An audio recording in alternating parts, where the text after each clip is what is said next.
नमस्कार दोस्तों, ITI technical information YouTube channel पे आपका स्वागत है। तो दोस्तों हम लोग 9 भाग कंप्लीट कर लिए थे फीटर ट्रेड थ्योरी के, जो निम्मी के असाइनमेंट से है और निम्मी के क्वेश्चन बैंक से लिए गए थे। आज 10वां भाग है, तो चलिए शुरू करते हैं आज का बहुत ही महत्वपूर्ण प्रश्न। आज का पहला प्रश्न है कि why chalk is applied on the face of file. File के फेस पर चॉक क्यों लगाया जाता है। तो दोस्तों फाइल के फेस पे चॉकिंग किया जाता है, वो इसलिए किया जाता है ताकि जो फाइल में वो जो हमारे मेटल के वर्क पीस के जो छोटे छोटे चिप हैं वो फाइल में ना फंसे। तो to reduce penetration and pinning और पेनिट्रेशन को कम करने के लिए फाइल के फेस पे चॉक लगाया जाता है। तो इसका करेक्ट आंसर होगा ऑप्शन सी।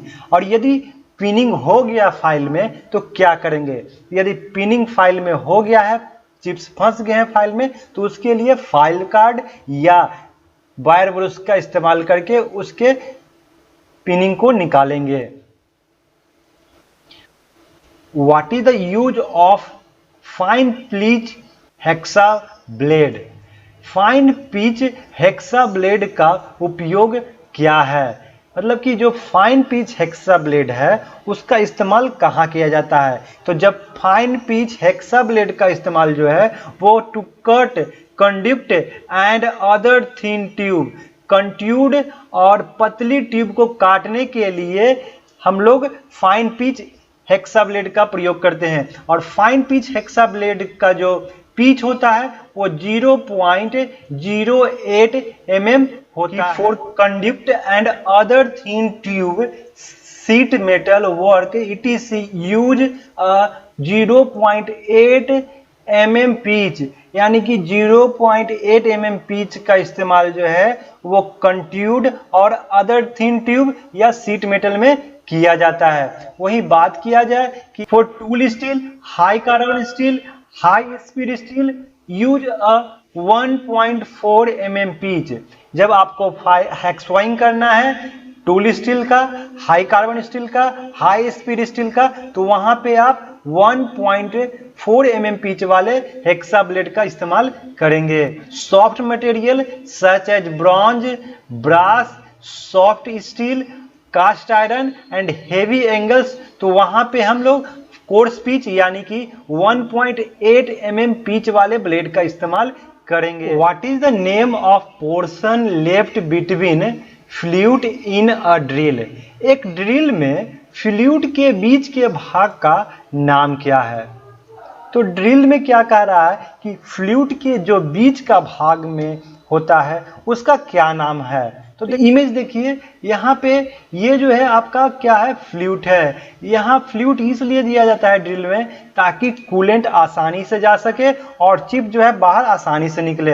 अब पूछ रहा है कि ये फ्लूइड के बीच के भाग को क्या कहते हैं। तो फ्लूइड के बीच के भाग को क्या कहते हैं, वेव, क्योंकि फ्लूइड जो है एक तरह से वेव के रूप में कटा होता है। तो यहाँ पे देख सकते हैं कि ये जो वेव है, यहाँ फ्लूइड के जो बीच के भाग है उसको क्या कहा जा रहा है, वेव कहा जा रहा है। तो ऑप्शन देखिए, तो ऑप्शन है, क्वेश्चन सबसे पहले देखें कि ड्रिल में फ्लूइड के बीच का भाग क्या है, क्या लीफ है, वेव है, पॉइंट है या सैंक है। तो उसे क्या कहा जाता है, तो उसे वेव कहा जाता है जब फ्लूइड के बीच के भाग को। तो ऑप्शन बी इसका बिल्कुल करेक्ट है। तो अब देखिए ये है what is the reading of vernier bevel protector.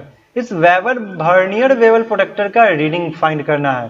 तो दोस्तों वर्नियर बेवल प्रोटेक्टर का रीडिंग फाइंड करने के लिए सबसे महत्वपूर्ण बातें ये है कि आपको यहाँ पे आपको क्लॉकवाइज और एंटी क्लॉकवाइज दिखाना पड़ता है कि रीडिंग जो है वो क्लॉकवाइज मांगा जा रहा है या एंटी क्लॉकवाइज मांगा जा रहा है। तो यहाँ पे रीडिंग जो है वो एंटी क्लॉकवाइज में मांगना जा रहा है।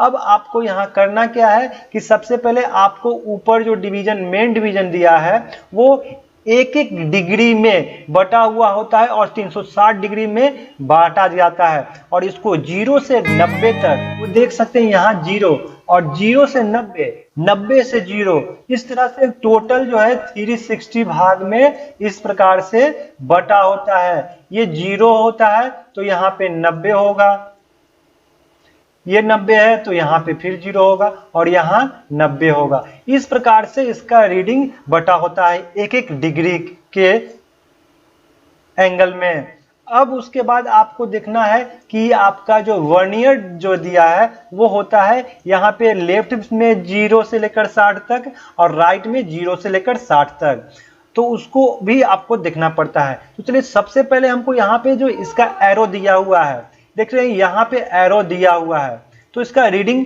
काउंट करते हैं। कहां से काउंट करेंगे? आपका 0 से, तो 0 यहाँ है तो ये 0 हो गया, ये 10 है और ये 20। 20 के बाद आप ध्यान से देखेंगे तो ये 21 हो जाता है और ये 22, और एरो जो है वो 22 और 23 के बीच में है। तो चलिए सबसे पहले हम लोग लिख लेते हैं इसका मेन डिवीजन। मेन डिवीजन जो यहाँ पे हो गया वो आपका 22 डिग्री इसका मेन डिवीजन हो गया। अब आपको देखना है कि जो वर्नियर डिवीजन दिया हुआ है वो कहाँ दिया है। तो वर्नियर डिवीजन का लेफ्ट में आपका दिया हुआ है, तो यहाँ पे देखिए ये जो है 30 के बिल्कुल सामने में दिया है रीडिंग, तो ये क्या हो जाएगा 30 मिनट हो जाएगा, क्योंकि ये जो रीडिंग होता है वो मिनट में होता है और ऊपर वाला डिग्री में होता है। तो यहाँ पे क्या हो जाएगा 22 डिग्री 30 मिनट इसका रीडिंग हो गया। अब क्या करते हैं, जब एंटी क्लॉकवाइज में रीडिंग दिया रहा है, एरो दिया रहा है, तो अब क्या करेंगे, इसको 180 डिग्री में से 180 डिग्री में से आपको माइनस करना पड़ेगा जो दिए रीडिंग आपका आया। तो यहाँ पे रीडिंग आया 22 डिग्री 30 मिनट। 22 डिग्री 30 मिनट को घटाना है 180 में से। अब इसको घटाते हैं तो क्या आ जाता है, ये तो 30 डिग्री का 30 डिग्री हो जाएगा। अब ये जो हो गया 9 हो जाएगा। अब 9 में से 2 घटाएंगे तो वो क्या हो जाएगा 7। ये हो गया कितना 7। 7 में से घटाएंगे कितना 2, तो वो हो जाएगा 5 और ये बचा कितना 1, तो 1 का 1, तो ये हो जाएगा 157 डिग्री 30 मिनट। तो ऑप्शन देखिए कहाँ दिया है, ऑप्शन सी देखिए, ऑप्शन सी में दिया हुआ है 157 डिग्री 30 मिनट। तो इसका करेक्ट आंसर होगा ऑप्शन सी। तो सबसे पहले करना क्या रहता है, यहाँ पे आपको सबसे पहले आपको यहाँ पे जो मेन डिवीजन दिया हुआ है, जो 1 डिग्री वाला डिवीजन दिया हुआ है, उसका क्लॉक में देना लिखना है या एंटी क्लॉक में। तो यहाँ एंटी क्लॉक वाइज था तो वहां पे सबसे पहले रीडिंग लिखेंगे। उसके बाद आपको क्या करना है कि आपको जो वर्नियर डिवीजन में दिया हुआ है उसको देखेंगे और उसको लिखेंगे और 180 में से माइनस कर देंगे। Which part of outside micrometer ensure a uniform pressure between the measuring surface? बाहरी माइक्रोमीटर यानी कि आउटसाइड माइक्रोमीटर का कौन सा भाग मापने की सतह के बीच एक समान दबाव सुनिश्चित करता है? तो दोस्तों माइक्रोमीटर के द्वारा जो है हम लोग क्या करते हैं, बाहरी डायमीटर करते हैं। अब आप इस इमेज को देखिए, ये है आउटसाइड माइक्रोमीटर।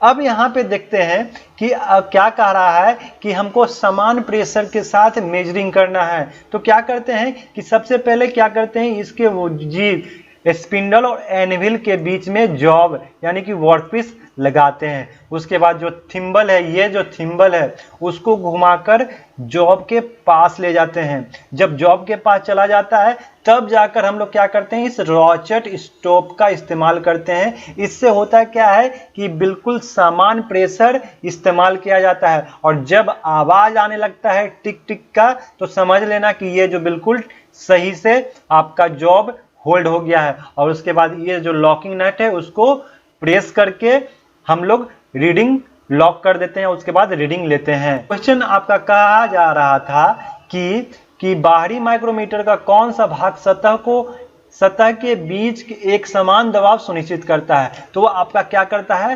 रैचेट स्टॉप जो है एक समान प्रेशर का सुनिश्चित करता है। तो इसका करेक्ट आंसर होगा option D. Which part of the vernier height gauge is an integral part of main slide? Vernier height gauge का कौन सा पार्ट मुख्य स्लाइड का एक इंटीग्रल पार्ट होता है? तो वर्नियर हाइट गेज देखते हैं सबसे पहले कि वर्नियर हाइट होता कैसा है।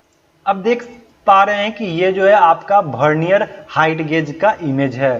तो क्वेश्चन पूछा जा रहा है कि जो मेन स्लाइड है, यानी कि ये जो है क्या है, ये जो है आपका मेन स्लाइड है। इसमें पूछा जा रहा है कि कौन सा भाग जो है वो बिल्कुल इंटीग्रल पार्ट है। तो यहाँ पे आप ध्यान से देखेंगे तो आपको इसका पार्ट सबसे पहले जान लेते हैं। ये जो है अस्क्राइबर है, इसे ऑफसेट अस्क्राइबर कहा जाता है।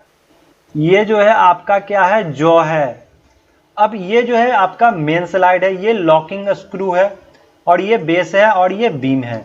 तो पूछा जा रहा है कि इसमें कौन सा मेन स्लाइड का कौन सा भाग जो है वो इंटीग्रल पार्ट है। तो उसका जॉ जो है वो इसका वो इंटीग्रल पार्ट है, और जो क्लैंप के द्वारा जो है यहाँ पे उसमें अस्क्राइबर को लगाया जाता है। तो ये तो निकाला जा सकता है, बट मेन स्लाइड के द्वारा जो है वो जो होता है वो अटैच होता है। तो इस प्रश्न का उत्तर होगा वर्नियर हाइट गेज का कौन सा पार्ट मुख्य स्लाइड का इंटीग्रल पार्ट है। तो वो आपका जॉ जो है वो इंटीग्रल पार्ट है वर्नियर हाइट गेज का। तो ऑप्शन ए इसका बिल्कुल सही है।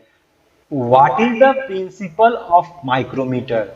माइक्रोमीटर का प्रिंसिपल क्या है? तो दोस्तों माइक्रोमीटर जो है वो स्क्रू और नट के सिद्धांत पे काम करता है, या कहा जा सकता है कि नट और बोल्ट के सिद्धांत पे काम करता है, या भी कहा जाता है कि ये जो है स्क्रू थ्रेड के सिद्धांत पे काम करता है। अगर कुछ भी ऑप्शन हो तो वो आपका बिल्कुल सही है। जो दिया है कि आउटसाइड माइक्रोमीटर जो है वो किस सिद्धांत पे काम करता है, तो स्क्रू और नट के सिद्धांत पे काम करता है। ऑप्शन बी बिल्कुल सही है। How the wide range of depth can be measured by depth micrometer? Depth micrometer द्वारा ज्यादा रेंज की गहराई को कैसे मापा जा सकता है? तो क्या कहा जा रहा है कि डेप्थ माइक्रोमीटर है और उसके द्वारा हमको ज्यादा गहराई का माप लेना है। तो कैसे लेंगे? क्या लेंथी स्लिप के द्वारा लेंगे, या लेंदी स्पिंडल के द्वारा, एडजस्टेबल बेस के द्वारा, या equipped with a set of extension rod? Extension rod के एक सेट द्वारा लेंगे। तो जब आपको ज्यादा डेप्थ माइक्रोमीटर में ज्यादा गहराई का माप लेना है तो वहां पे हम लोग क्या करेंगे कि जो एक्सटेंशन रॉड होता है उसका सेट ऑफ एक्सटेंशन रॉड का इस्तेमाल करके हम ज्यादा गहराई का माप ले सकते हैं। तो इसका डी जो ऑप्शन है बिल्कुल करेक्ट है। ऑप्शन डी इसका सही होगा।